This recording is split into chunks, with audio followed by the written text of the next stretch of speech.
Hazreti Yusufning tush ta'biri berishi. Yusuf alayhissalom tushining ta'birini so'ragan ikki turmidishini tavhid aqidasiga da'vat qilgandan keyin ularga mundaq dedi. Turmidosh og'inilar, sizlarning biringlar zindondan chiqib, xo'jayiniga haroq qo'yib beradi. Ya'ni soqiylik vazifasini o'taydi. Yana biringlar darg'a esiladi. Kallisini qushlar yeydi. Sizlar so'rgan ishlar hukm qilinib bo'ldi. Yusuf ularning ichidagi o'zining qutulishiga ishongan birsiga, ya'ni soqiyga, "Meni xo'jayiningning oldida aslab qo'ygin" degan edi. Xo'jayinining oldida Yusufni aslab qo'yishni shayton uningga untildirdi. Yusuf zindonda bir necha yil yetib qoldi. Natijada Yusuf alayhissalomning bergan ta'biridak bo'ldi. Sharbatchi zindondan chiqib, burunqi vazifasini davomlashtirdi. Oshpaz darg'a esildi. Ba'zi mufassirlarning deyishicha, Yusuf alayhissalomning Rabbidan boshqa biridan yordam talab qilishi ilohiy qudratga ta'sir qilgan. Bu ahvol payg'ambarlar uchun xatolikdir. Bu xatolik tufaylidan Yusuf alayhissalom 5 yildan keyin yana 7 yil turmada yetib, jami 12 yil turmada yotgan. Rivoyatlarda deyilishicha, zindondan chiqqanlar pat-pat kelib, Yusuf alayhissalomni ziyorat qilib, uning bilan suhbatlashib ketdi. Bir kuni zindonning boshlig'i Yusuf alayhissalom bilan suhbat qilib etib, mundaq dedi: Yusuf, seni shundoq yaxshi ko'ramanki, hech bir narsani seni yaxshi ko'rgandek yaxshi ko'rmayman. Yusuf alayhissalom javoban mundaq dedi: Menga bo'lgan bu haddidan ziyoda yaxshi ko'rishingdan Allohga sig'inaman. Zindon boshlig'i: Nima uchun deb so'raganida Yusuf alayhissalom: Otam meni intayin yaxshi ko'ratdi. Qarindoshlarim meni quduqqa tashladi. Zulayxa yaxshi ko'ruvdi, meni zindonga tashladi. Mana amdi senmi yaxshi ko'rsang, kim biladi, meni naga tashlaydi, dedi. Malik bin Dinar mundaq rivoyat qiladi. Yusuf alayhissalom sharobchiga: Meni xo'jayiningning yonida asligin, deganida Alloh taolo mundaq dedi: Yusuf, mendan boshqa vakil topding. Menmi sening turmada qolish muddatingni uzartaman. Buning bilan Yusuf alayhissalom yig'ladi va: Rabbim, g'am qayg'u va qiyinchiliklarning ko'pligidan qalbim qasovatlashib ketibdi. Buningdan keyin bundaq so'zlarni qilmayman, deb yalvardi. Hasan Basri bu rivoyatni qachon o'qisa, yig'lab turib mundaq deydi: Beshimizga bir ish kelsa, insonlardan yordam tilab yugurimiz. Bu holimiz bilan oqibatimiz qandoq bo'la? Payg'ambar alayhissalom mundaq deydi: Alloh qarindishim Yusufga rahmat qilsin. U sharobchiga: Meni xo'jayiningning yonida asligin demagan bo'lsa edi, zindonda 5 yil yotgandan keyin yana 7 yil yotmagan bo'ladi. Janobi Alloh tarafidan payg'ambarlar, valilarga berilgan jafo mushaqqatlar ularga jazo sifatida emas, balki hadiya sifatida beriladi. Hadis sharifda mundaq deydi: Alloh bir qo'lini yaxshi ko'rganida uning beshiga nurg'unlagan qiyinchiliklarni keltiradi. Abu Said al-Xudri raziyallohu anhu Payg'ambar alayhissalomni kasal vaqtida yo'qlab bordi va uning qattiq og'riqlarga bardoshlik berayotganlarini o'z ko'zi bilan ko'rib, mundaq dedi: Qo'limni ustiga qo'ygan edim. Haroratini yotqanning ustidan his qildim. Allohning elchisi, xizmatmingiz nihoyatda yuqori, dedim. Biz payg'ambarlar mushundoq. Balolar bizga qo'shlab keladi va mukofotlarmi qo'shlab keladi, dedi. Allohning elchisi, insonlarning ichida eng ko'p balo qazoga duchor bo'lganlar kimlar? Deb so'radi. Payg'ambarlar, deb javob berdi.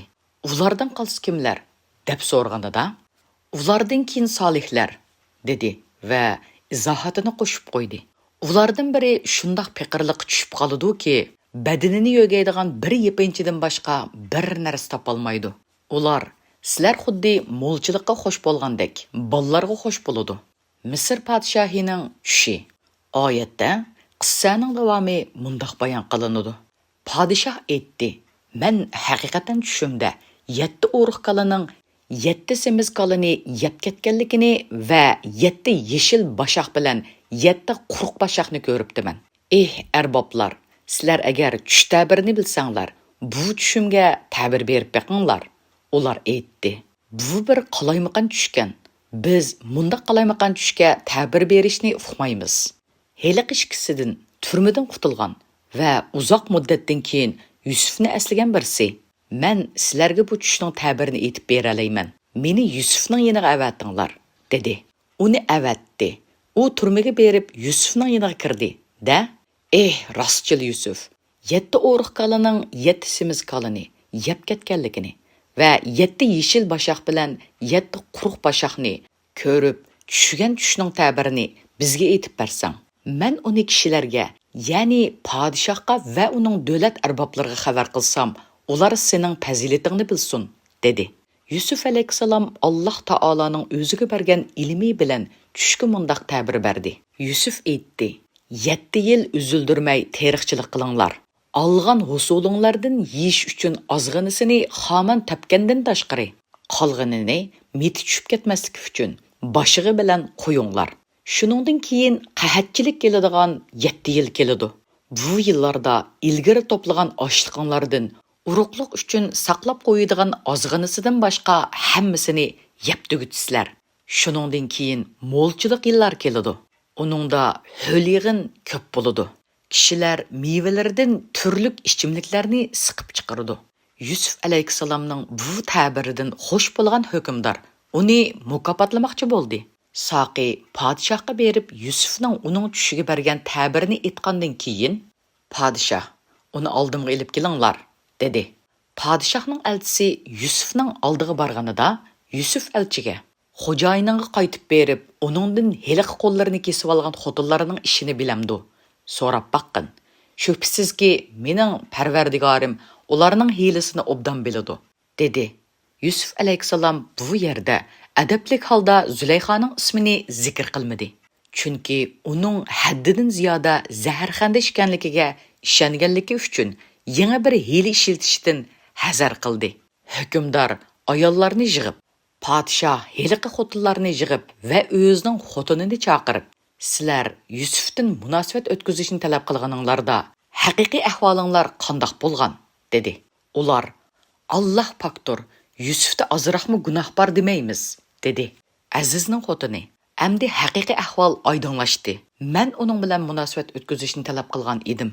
Yusuf haqiqatan rostchillardan edi", dedi. Yusuf aytdi: "Bu, ya'ni podshohning elchisini qaytarayotganligim, aziz yo'q chaqda xotiniga xiyonat qilmaganligimni va xoinlarning hiylasini Allohning muvaffaqiyatga erishtirmaydiganligini azizga bildirish uchundir. Janobi Alloh hiylagar, aldamchi, xoinlarni qat'iy yaxshi ko'rmaydiganligini bir oyatda mundoq bayon qiladi: Alloh haqiqatan xoinlarni do'st tutmaydi. Eng buyuk xiyonat Alloh va payg'ambariga qarshi qilingan xiyonatdir. Janobi Alloh biz qo'llarini mundoq ogohlantiradi: Mo'minlar, Allohga, payg'ambariga xiyonat qilmanglar. Sizlarga qo'yilgan omonatlarga bilib turib xiyonat qilmanglar. Qullarning haqqini yevilish orqali Allohning amr cheklamalariga xoinlik qilgan. Natijada o'z omonatiga xoinlik qilganligini bayqab yetgan Darvan asobining ibratlik qissasi. Xoinlikning ziynining faqat xoinlarning o'ziga qaytadiganligini ochiq bayon qiladi. Darvan qissasi. Rivoyatlarda aytilishicha, Darvan yamanlik bir sexiy odam bo'lib, u zotning sanoga yaqin yerda uzum, xurmo va ziroatlardan tashkil topgan go'zal bir beg'i bor ekan. Bu sexiy zot mahsulotlarni yiqqan chig'ida g'erib, miskin va ojizlarga o'shirini ko'plab ayriydi ekan. U qerib, vafot bo'lishdan ilgari bolalarini yiniga chaqirib, bu odatni davomlashtirishni vasiyat qildi. Lekin u zot vafot bo'lgandan keyin bolalarining mol dunyoga bo'lgan herismanligi ko'zlarini etib olib, o'zaro oilamizning nupus ko'p, mol oz, g'erib miskinlarga bir narsa bermayli. Ular kelib so'rashdan burun mahsulotlarimizni yig'ib olayli, deb bir fikrga keldi. Alloh taolo ularning bu yomon niyati tufaylidan bog'larini ko'ydirib kul qilavatdi. U cho'ng bog' qarg'usiz holga kelib qolgan edi. Bu ahvolni ko'rgan pixsiq bolalari hang-tang qilishib, "Ajaba xato yerga kelib qoldikmi?" deyishdi. Halbuki, otasining saxiylik bilan o'shirsini muhtojlarga tarqitib, ularning duosini elishi baqqa ko'pligan barakat keltirdi. Yo'qsul miskinlar u bog'dan manfaat olgan edi. Lekin otasining miskinlarga tarqatgan o'shirisi ularning ko'zlariga intayin jiq ko'rilib, berishni xohlamadi. Ular Allohning bu boqqa ato qilgan barakatining sababini bilmagan edi. Chunki g'aflat ularning qalbini ko'r qilavatdi. Shunga Janobi Alloh g'ofillardan bo'lmagan. Ashabi davron qissasi deb atalgan bu vaqa Qur'on Karimda mundaq bayon qilinadi. Shubhisizki, biz ularni, ya'ni Makka aholisini ma'lum bog'ning egillarini sinagandek qahatchilik, ocharchilikqa duchor qilish bilan sinadik. Ular, ya'ni bog'ning egillari, uning mevalarini kambag'allar uqmasin, ularga hech narsa bermayli deyishib, sahardila uzilishga qasam ichishgan edi. Ular Xudo xolisa demagan edi. Baqqa Parvardigoring tarafidan azob, ya'ni o't nozil bo'lib, bog' kuyib qop-qora kuldek bo'lib qoldi. Ular agar mevalarni uzmoqchi bo'lsanglar, baqqa beringlar deb atdeganda bir-birini tovlashdi. Ular mangdi, yo'lda ketib o'tib, bugun baqqa hargiz bir miskinmi kirmasin deyishib pichirlashdi. Ular miskinlarni baqqa kirishdan to'salaymiz degan o'y bilan atdeganda turishdi. Ular baqqa berib pixsiqlikning va aldamchilikning oqibatini ko'rib pushaymon o'tida ko'ydi. Janobi Alloh ularning hang-tang qilib pushaymon qilganligini mundaq bayon qiladi. Ular bog'ning kuyib qap-qora bo'lib ketganligini ko'rib, biz haqiqatan ezibdik. Yo'q, biz bog'ning mevasidan quruq qopdik, dedi. Ularning yaxshisi, ya'ni eng aqllisi, sizlar nimishqa Allohga tavba qilib, tasbih etmaysizlar, demaganmidim, dedi. Ular Parvardigorimiz, sana pak e'tiqod qilmizki, biz miskinlarning haqqini man'iy qilish bilan haqiqatan zulm qilg'uchilardan bo'ldik, dedi. Shuning bilan ular bir-biriga qarashib o'zaro malomat qilishdi. Ular deyishdi: "Voy bizga, biz haqiqatan haddimizdan eshibdik. Umidki Parvardigorimiz bizga buningdan yaxshiroq bog'ni bergay. Biz albatta Parvardigorimizdan umid qilg'uchilarmiz." Bu oyatlarda g'ayrib miskinlarning o'shir haqqini bermaslik uchun hiyla mikr qilgan shafqatsiz bog' egillarining ichinishlik oqibati ibratlik shaklda bayon qilingan. Qalbdagi butun ne'matlarni Alloh taolo bilib turdi. Uning qudrati cheksizdir. Alloh taolo bu qissani tövandagi muhim ogohlantirish bilan oxirlashtirdi. Azob mana mushundaqdir. Ya'ni Qurayshkimi bog' egillariga tushgan azob tushidi. Agar ular bilsa, oxiratning azobi texmu qattiqdir. Hazrati Yusufning parasti. Yusuf alayhissalom podshoh haqiqiy ahvolni bilgucha, oqlanib, nohaq zindonga tashlanganligini butun xalq bilgucha zindondan chiqishni xohlamadi. Aqlini ishlatib, sabr qilib, o'ziga hasad qilganlarning ziyonkashlik qilishining oldini oldi. O'ziga qilingan butun bo'xtonlarning yolg'on ekanligini isbotlab, bu tuhmatlardan butunlay qutulgandila ondan zindondan chiqishni qabul qildi. Buningdan har bir musulmon Yusuf alayhissalomning bu parasitidan o'rnak olib, tuhmatlardan hazar aylishi va astoydil bo'lish kerak. Islom olimlarimi mu'minlar tuhmatlarga diqqat qilish kerak degan. Umar raziyallohu anhu: "Kim tuhmat yo'liga kirsa, tuhmatga yo'liqadi" degan. Yusuf alayhissalomning tuhmatdan qutulish yo'lidagi ko'rsatgan tirishchanliklarini payg'ambar alayhissalomning o'rnak hayotidami ko'ra olamiz. Mu'minlarning onasi Safiya bitni Huyay raziyallohu anha payg'ambar alayhissalom haqida aslab mundaq deydi. Payg'ambar alayhissalom e'tikofga kirgan edi. Bir kuni oqshimi uning yeniga berib so'zlashdim. Qaytadigan vaqtda u meni uyimga olib qo'ymoqchi bo'ldi. Bu vaqtda ansorlardan bo'lgan 2 kishi uchradi. Ular payg'ambar alayhissalomni ko'rib, u yerdan chopsan yiroqlashish uchun qadamini tezlatdi. Payg'ambar alayhissalom: "Aldiraqsonlik qilmanglar. Yenimdagi Safiya bitni Huyaydir", dedi. Ular payg'ambarning xato ish qilishidan Allohni pok deb bilamiz.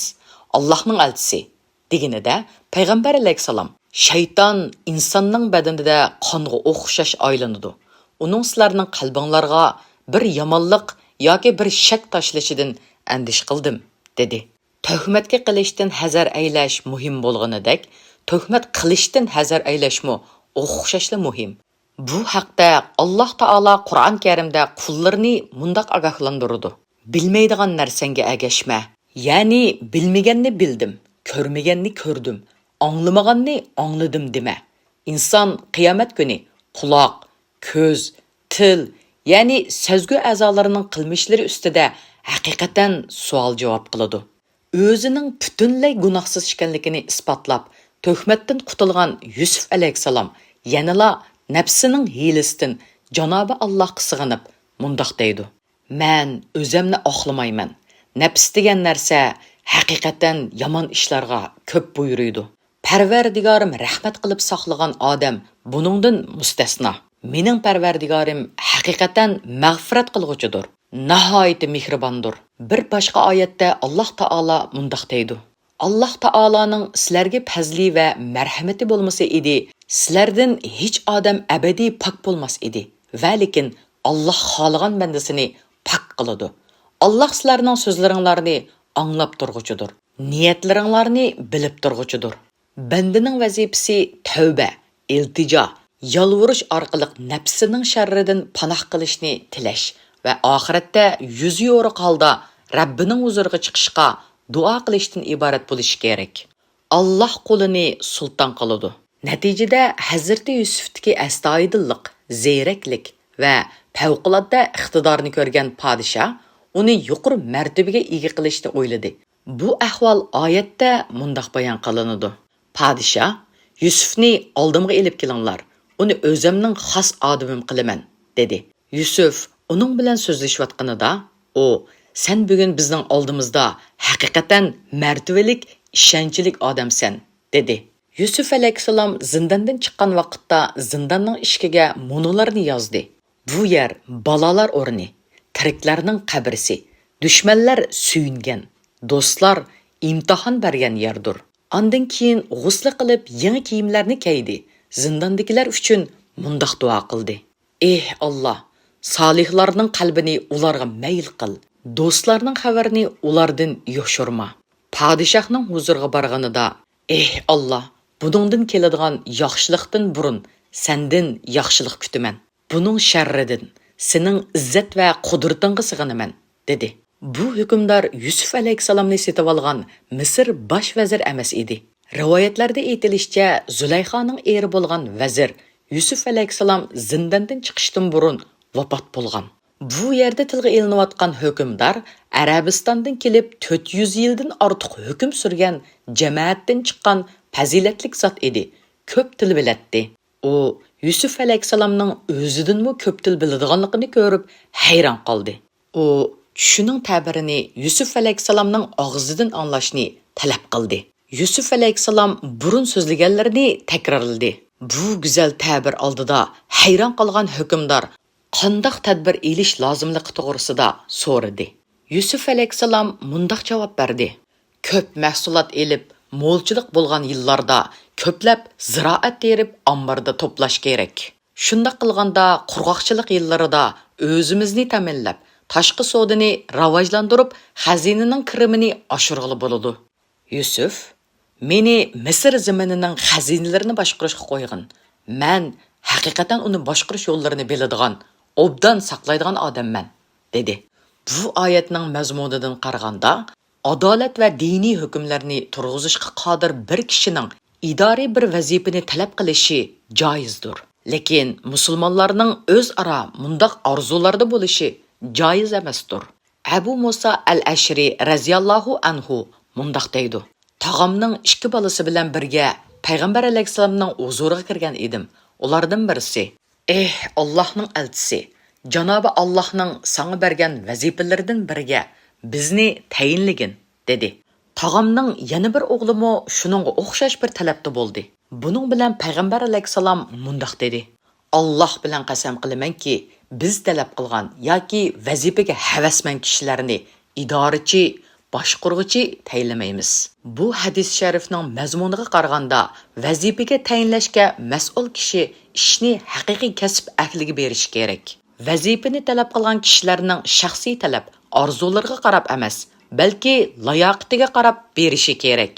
Yusuf alayhisalomning idoriy bir vazifasini ustiga ilishdan iborat bu talabini bayon qilgan bu oyat shuning bilan bir vaqtda Allohning amrini hokim qilib, botilni yo'qitib, haqning qudrati va mavjudligi bilan put taraf turish uchun agar zaruriyat tepilsa, huquqni kofir va zolim sultonning qo'lidan tortib olishning vojib ekanligiga dalolat qiladi. Lekin bu qiyin mas'uliyati og'ir bo'lgan vazifadir.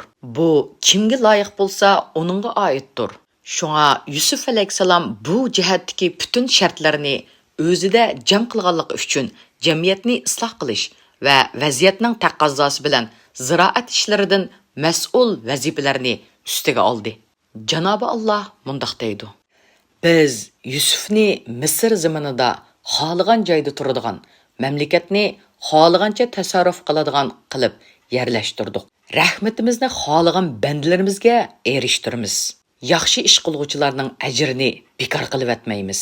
Iymon etgan va taqvodorlik qilganlarga oxiratning savobi albatta bu dunyoning ne'matlaridan ortiqdir.